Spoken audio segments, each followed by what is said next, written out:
أغرب 9 طرق للاحتفال بعيد الحب: صريخ وحرق وخنزير لكل حد. خنزير الغرام. ألمانيا. تعتبر الخنازير في ألمانيا رمز من رموز الحب والحظ، عشان كده في يوم عيد الحب بألمانيا أغلب المواطنين بيتسابقوا على إنهم يجمعوا أكبر عدد من صور الخنازير علشان يعايدوا بيها بعض. أصل عيد الحب هناك ما يكملش إلا بصورة الخنزير مع كلمتين حلوين كده: صريخ الحب. فرنسا. بالرغم من إن فرنسا بلد الرقة والأناقة، إلا إن طريقة احتفالهم بعيد الحب عكس كده خالص. هناك الستات والرجالة بيقعدوا يصرخوا في وش بعض، وكل ما تصرخ أكتر كل ما تكون بتحب أكتر. أما بقى الستات اللي مش متجوزين أساسا ولا حتى مرتبطين بيجيبوا صورة الرجالة ويحرقوها: مش أنت مرتبطتش بيا تستاهل الحرق. حضن البقرة الهند. الاحتفال بعيد الحب هناك يساوي حضن كبير للبقرة، لأنهم بيعتقدوا أن من مهام البقرة إنها تجلب الحبيب وترد المطلقة.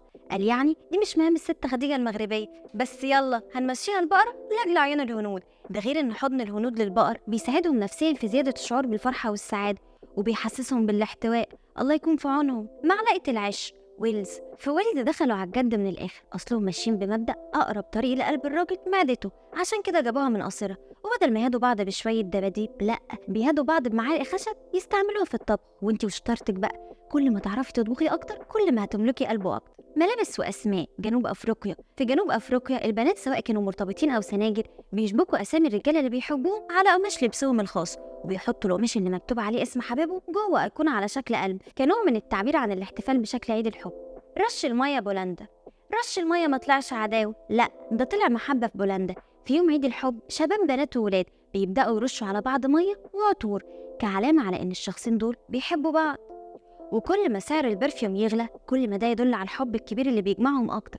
بطاقة شفافة. الدنمارك ما كانتش بتعترف بعيد الحب لحد ما وصلنا لسنة 1990، وساعتها اعترفت بيه وزارة الخارجية هناك. في الأول كانوا بيحتفلوا بالمسابقة دي من خلال بطاقات شفافة بيحطوا فيها صورهم وبيهدوا بعض بيها، وبعدين اتطوروا وبدأوا يقدموا لبعض هدايا طبيعية زي الناس في كل العالم. ورق جلب الحبيب. إنجلترا. الاحتفال بعيد الحب مختلف عند البنات في إنجلترا. البنت من دول ناصحة، بدل ما تروح تدفع شيء وشويات عند الشيخة خديجة المغربية عشان تجلب الحبيب، بتعمل العمل بنفسها لنفسها. فكل بنت بتجيب 5 ورقات من ورق الغار وتخليه مندي بمية الورد وتحطه تحت المخدة وتنام، وبكده بتشوف فارس أحلامها وتبدأ رحلة البحث عن حبيب العمر. آية الحب المعكوسة. اليابان. في اليابان الآية معكوسة على الآخر: ما تقلقش في عيد الحب هناك عمر حبيبتك ما هتنكد عليك، ده انت اللي هتنكد عليها لو نسيت تجيب لك هدية يوم عيد الحب. عارفة زمانك بتقول ربنا يوعدنا ونسافر اليابان. في اليابان البنت هي اللي بتجيب الهدية للولد في يوم عيد الحب، بس البنات ما عدوش الموضوع ده بالسهل كده، ما هم برضه تعبانين في فلوسهم. شفتوا الحل مش في السفر لليابان، مفتاح اللغز هو التفاهم والحب. أصل النكد وراكم حتى لو رحتوا القمر، وربنا ما يجيب نكد.